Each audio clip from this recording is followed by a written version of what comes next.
অনেক দিন পর মাকে নিয়ে বেরোলাম। প্রায় বছরখানেক পর মা বেরোলো। মা পড়ে গিয়ে ফুল তুলতে গিয়ে পড়ে গিয়ে মায়ের হাঁটুতে চোট লেগেছিল। মায়ের হাঁটুটা অপারেশন হয়েছে, তাই জন্য মা একদম ঘরবন্দি হয়ে গিয়েছিল। অনেক দিন পর মাকে নিয়ে রাস্তায় বেরোলাম। আমরা এখন এসেছি রেলওয়ে মিউজিয়ামে। মাকে সব ঘুরে ঘুরে দেখাচ্ছি, আর সঙ্গে আছে আমার মেয়ে আর আমার নাতনি ধনী। ধনী সব পড়ে পড়ে আমাদেরকে বোঝাচ্ছে, আমিও মাকে সব দেখাচ্ছি কোন ইঞ্জিন কত সালে এসব লেখা আছে তো ওখানে, সেগুলো সব মাকে দেখাচ্ছি, বোঝাচ্ছি। খুব সুন্দর জায়গা। ধনীও বায়না করছিল কোথাও নিয়ে চলো, আর দেখো এখানে এসে হুলাল্লা করতে শুরু করে দিয়েছি আমি।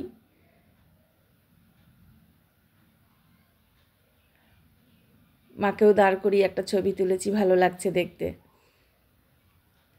ধনী তুলেছে আমাদের তিনজনের ছবি। ট্রেনে করে যেন মনে হয় কোথায় যাচ্ছে না, আমরা খাবার রেস্টুরেন্টে ঢুকছি। কি হলো? এসো এসো, ভেতরে জায়গা আছে কিনা দেখে নি। হ্যাঁ মানা, আয় ধনী এসো। ওদেরকে আমি বসিয়ে দিয়ে এসেছি, একটা 4 জনের টেবিল ফাঁকা পেয়েছি। মাকে ওখানে বসিয়ে দিয়ে এসেছিলাম।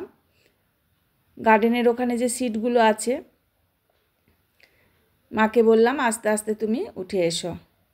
আগে মা লাঠি দিয়ে দিয়ে হাঁটতো, এখন লাঠি ছাড়াই মা হাঁটতে পারে। আস্তে আস্তে মাকে নিয়ে আমি যাচ্ছি এবার ওই ট্রেনটার মধ্যে। ওই ট্রেনের ভেতরেই রেস্টুরেন্ট, আমরা ওখানে দুপুরের খাওয়া দাওয়া করব। আসতে যেহেতু আমাদের একটু দেরি হয়েছে, কেন আমার মেয়ে আর ধনী আমার বাড়িতে আগের দিন চলে এসেছিল, আর মা মায়ের বাড়ি থেকে হাওড়াতে এলো। মায়ের বাড়ি হচ্ছে গিয়ে ফুলেশ্বর। ওখান থেকে ভাই ট্রেনে উঠিয়ে দিয়েছিল মাকে। তারপর ওখান থেকে হাওড়াতে আমরা দাঁড়িয়েছিলাম, মাকে হাওড়া থেকে আমরা নিয়ে নিই। আমরা রেস্টুরেন্টের ভেতরে ঢুকে গেছি। এবারে মাকে একবারে হাতটা ধুইয়ে নিচ্ছি, আমিও হাত ধুয়ে নিচ্ছি। ধুয়ে নিয়ে তারপরে যাব যেখানে আমার মেয়ে নাতনি বসে আছে টেবিলে।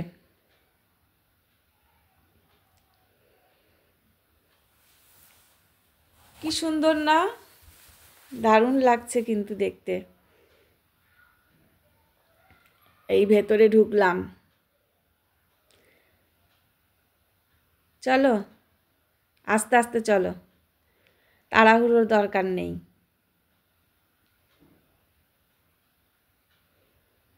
মা তো বেশি জোরে হাঁটতে পারে না, আস্তে আস্তেই যায়। এখনো একটু একটু পায়ে ব্যথা আছে। মাসাজ আর ফিজিওথেরাপি মায়ের চলছে।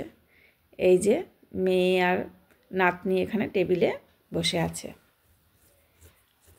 আমরা এখানে আগে একটু খাওয়া দাওয়া করে নেব, তারপরে আমরা পুরো রেল মিউজিয়ামটা ঘুরে ঘুরে দেখব আর খুব আনন্দ করব।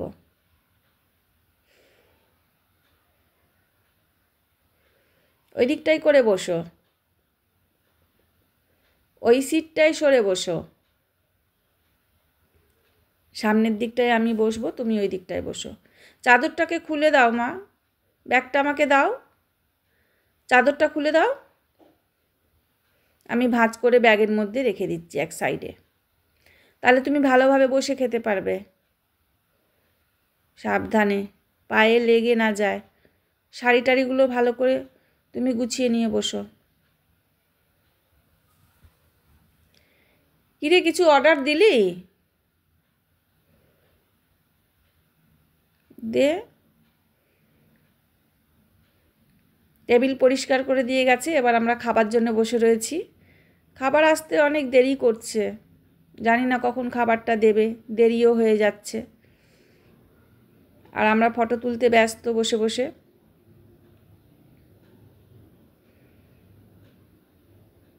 ট্রেনের মধ্যে রেস্টুরেন্ট, আর সেখানেই আমরা বসে খাচ্ছি। ভীষণ ভালো লাগছে, মনে হচ্ছে যেন কোথাও যাচ্ছি।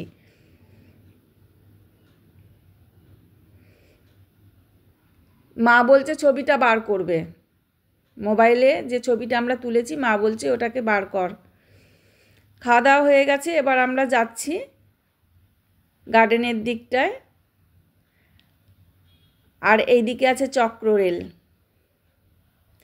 আমারও সামান্য কিছু পায়ের প্রবলেম, তাই ধনী আর মেয়ে আগে আগে, আর আমি আমার মা পেছন পেছন আস্তে আস্তে হেঁটে হেঁটে যাচ্ছি। অনেকটাই দূর চক্ররেল যেতে গেলে। ঘুরতে যাওয়া মানেই তো হাঁটতে হবে, হাঁটতে পারলে ঘুরতে চলো, না হলে বাড়িতে বসো, এই তো ব্যাপার।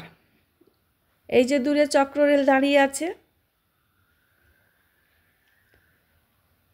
মেয়ে আগে আগে গেছে, বলেছি টিকিটটা কাটিয়ে নাও আমাদের 4 জনের 30 টাকা করে। আর আমরা চক্ররেলে বসে পড়েছি।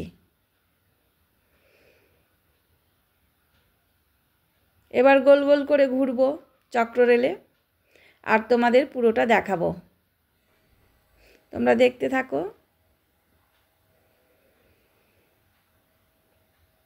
শুরু হয়ে গেছে চক্ররেল। আমরা এখন চক্ররেলে বসে পুরো মাঠটা গোল করে ঘুরে নিচ্ছি। এই একবার ঘুরতে 30 টাকা, ভালোই লাগছে।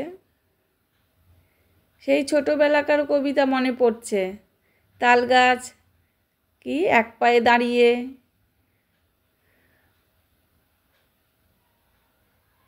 উঁকি মারে আকাশে। ভুলেই গেছি কবিতা। মনে হচ্ছে আমরা এক জায়গায় বসে আছি, আর গাছপালা ঘর বাড়ি সব পায়ে হেঁটে হেঁটে চলে যাচ্ছে। খুব মজা লাগছে। আমার ধনীও খুব এনজয় করছে,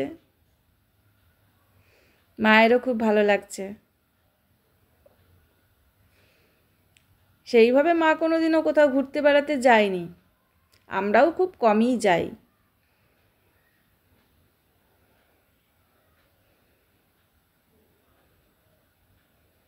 দারুণ লাগছে দেখতে।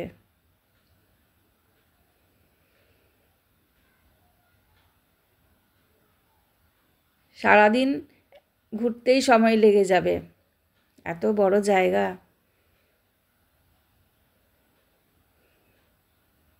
মাঠটা খুব সুন্দর, একদম পরিষ্কার পরিচ্ছন্ন, বসার আবার সিট আছে। তবে মাঠে ঘাসের ওপরে বসাটাই বেশি ভালো লাগে। চক্ররেলে নেমে তারপরে আমরা একটু মাঠের মধ্যে একটু যাব, মাঠটাতে বসবো। মা তো বসতে পারবে না, মায়ের তো পায়ের প্রবলেম আছে, সেই জন্য মা একটু দাঁড়িয়েই থাকবে, নাহলে ওই সিটগুলো যে আছে ওখানে মা বসবে।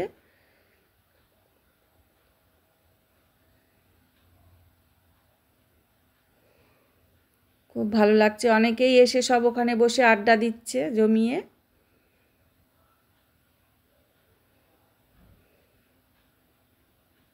বিশাল বড় মাঠ।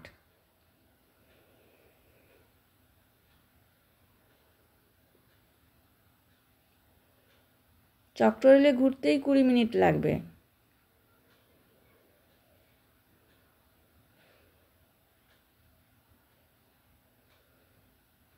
রেলের সব কিছু তথ্য এখানে পাওয়া যাবে এই মিউজিয়ামে। বাচ্চারা এখানে সব খেলছে, আর অনেকে দেখো সব বসে আছে, বসে বসে সব জমিয়ে আড্ডা দিচ্ছে। ঘোরা হয়ে গেল এক চক্কর।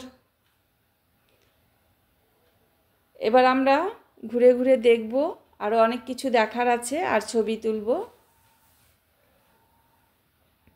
আমার ধনী আসছে দেখো পুরো গার্ডেনটা ঘুরে।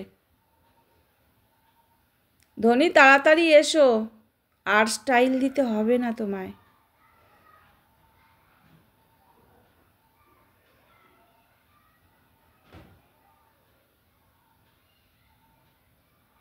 ফুলের গাছগুলো কি ভালো লাগছে দেখতে, ফুল দেখলেই মনটাই বাচ্চা হয়ে যায়, এত ভালো লাগে। চলো,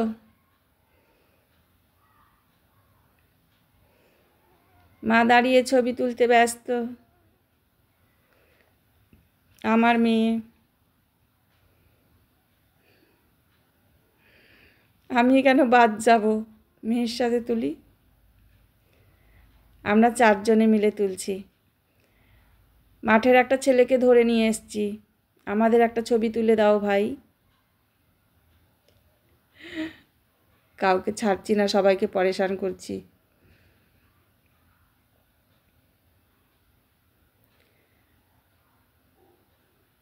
মোবাইলে ছবি তুললে তবেই তো কিছুদিন পর বাড়িতে গিয়ে দেখতে ভালো লাগে।